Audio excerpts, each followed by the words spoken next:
Hello बच्चों, आज हम लोग करने वाले हैं जेल्डाल मेथड, क्योंकि ये इस मेथड से हम लोग फाइंड करने वाले हैं अमोनिया की quantity. That is called quantitative analysis of ammonia. तो अमोनिया के लिए परसेंटेज फाइंड करना होता है बच्चों, कि अगर हमारे पास कोई ऑर्गेनिक कंपाउंड है तो उसमें कितने परसेंट अमोनिया प्रेजेंट है, ये फाइंड करनी होती है। ठीक है, तो आइए देखते हैं। स्टेप बाय स्टेप प्रोसीजर है, काफ़ी ईजी है। आप इस पर मैं आपको न्यूमेरिकल भी करके बताऊँगा। तो सबसे पहले आप देख लो रिएक्शंस कौन कौन से इसमें इन्वॉल्व है। तो हम लोग सबसे पहले क्या लेते हैं, हम लोग लेते हैं ऑर्गेनिक कंपाउंड जिसमें कि अमोनिया है। ठीक है, organic compound of ammonia. Nitrogen ही मैं लिख रहा हूँ, हालांकि पूरा अमोनिया की बात कर रहे हैं हम लोग। इसमें हम लोग डालते हैं सल्फ्यूरिक एसिड। ठीक है ना, इसमें हम लोग क्या डालेंगे, सल्फ्यूरिक एसिड डालेंगे और हीट करेंगे। सल्फ्यूरिक एसिड डाल के हीट करेंगे तो आपको मिलेगा अमोनियम सल्फेट। क्या मिलेगा, अमोनियम सल्फेट। और प्लस और भी कंपाउंड आपको मिलेंगे, लेकिन आप अमोनियम सल्फेट पे कंसंट्रेट करो।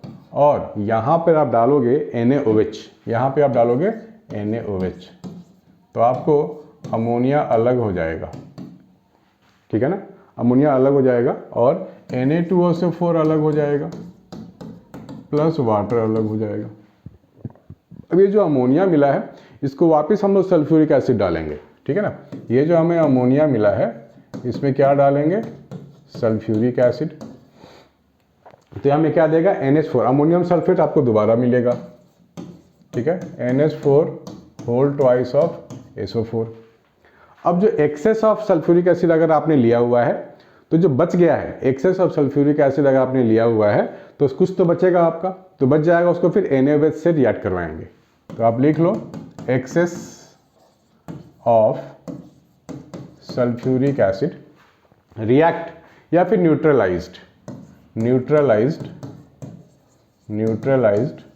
Bye NaOH। ठीक है ना, तो इससे देखो फायदा ये होता है कि हमें पता लग जाता है। NaOH का था क्वांटिटी हमारे को मालूम था, उसको सल्फ्यूरिक एसिड के साथ रिएक्ट करवाया तो कितना H2SO4 यूज हुआ, कंज्यूम हुआ NaOH के साथ, वो क्वांटिटी आ जाएगा। और हमने यहाँ पे कितना यूज किया था उस क्वांटिटी से माइनस कर देंगे, तो हमें NH3 के बारे में एस्टिमेशन लगाने में आसानी होती है। ठीक है ना, सबसे पहले क्या है, आपको ये रिएक्शंस लिखने हैं। ठीक है, एक्सेस सल्फ्यूरिक एसिड है तो NaOH के साथ न्यूट्रलाइज हो जाएगा।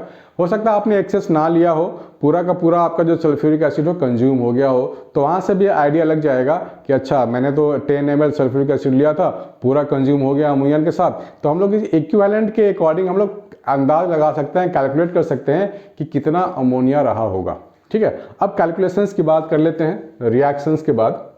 इसमें ट्रिक क्या है, आपको थोड़ा ट्रिक सीख लो ताकि ये आपको फटाफट न्यूमेरिकल भी सॉल्व कर पाओ। ट्रिक 1 ये है, if H2SO4 is in excess, अगर ये एक्सेस में है तो हम लोग क्या करेंगे, उस पर कैसे कैलकुलेट करेंगे। तो आप लिखो N ऑफ NH3 यानी कि number of mole of ammonia twice of M1V1 minus M2V2/2। ठीक है ना, M1V1 है किसके लिए, M1V1 है सल्फ्यूरिक एसिड के लिए, राइट। मोलैरिटी 1 वॉल्यूम 1 किसके लिए है, सल्फ्यूरिक एसिड के लिए। और M2V2 किसके लिए है, ये NaOH के लिए है। ठीक है ना, ओके। अब क्या लिखेंगे हम लोग, percentage of NH3 ammonia.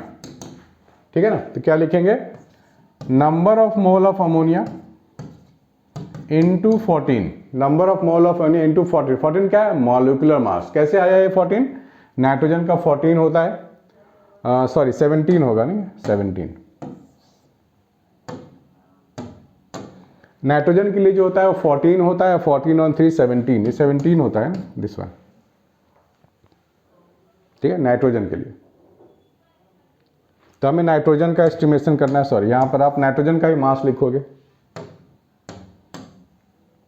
14 divide by organic compound आप ले लोगे, इनटू कर दोगे आप 100।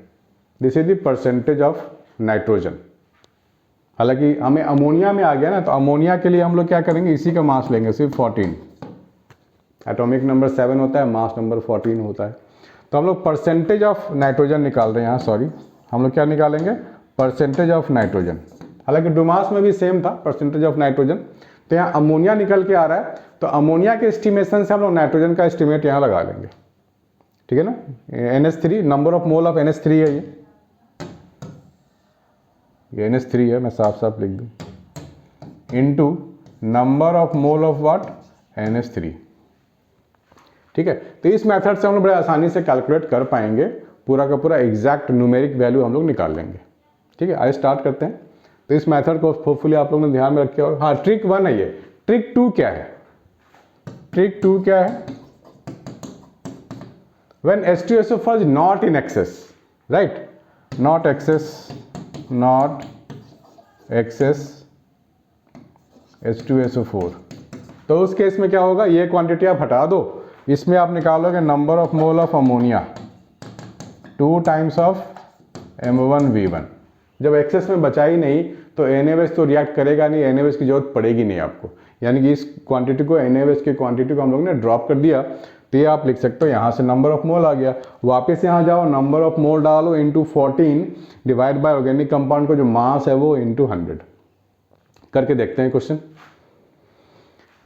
ये क्वेश्चन आपके पास है, 0.303 gram of an organic compound was analyzed for nitrogen by Zeldal method. The ammonia evolved was absorbed in 50 ml of 0.1। देखो अमोनिया यहाँ मिल गया मुझे, ठीक है। हालांकि अमोनिया मिल गया तो समझो नाइट्रोजन भी मिल गया, तो आप इसको एस्टिमेशन ऑफ अमोनिया भी बोल देते हैं। The excess acid required 25 millilitre of 0, देखो यहाँ एक्सेस वाला केस आ गया है, ठीक है ना। चलो कर लेते हैं।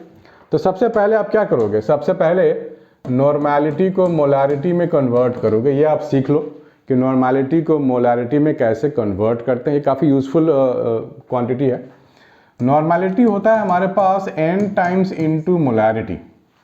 अब बोलोगे यहाँ पे n क्या है, तो यहाँ पे जो n का जो फैक्टर आ रहा है ये आपको मैं समझा देता हूँ। फॉर एग्जांपल अगर आप लेते हो H2SO4 तो ये क्या करेगा, ये 2H+ आयन आपको देगा ना, तो इसके लिए हम लोग n फैक्टर ले लेंगे 2, ठीक है ना।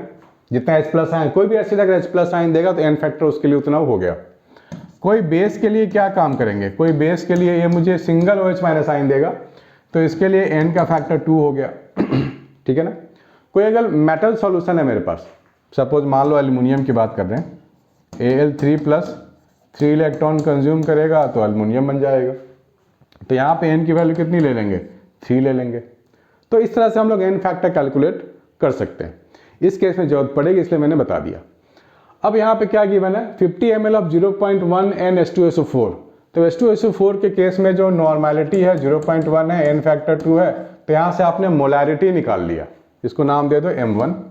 तो यहाँ से M1 जो निकला सल्फ्यूरिक एसिड के लिए वो 0.1/2 आ गया, ठीक है। अगर हम NaOH की बात करें तो NaOH की बात करेंगे तो नॉर्मेलिटी 0.1 है, इसका n फैक्टर 1 है तो मोलैरिटी 2 आ गया। सो मोलैरिटी 2 इज 0.1, मोलैरिटी 1 मोलैरिटी 2 दोनों मिल गया आपको, ठीक है। इसका इस्तेमाल करेंगे आगे हम लोग।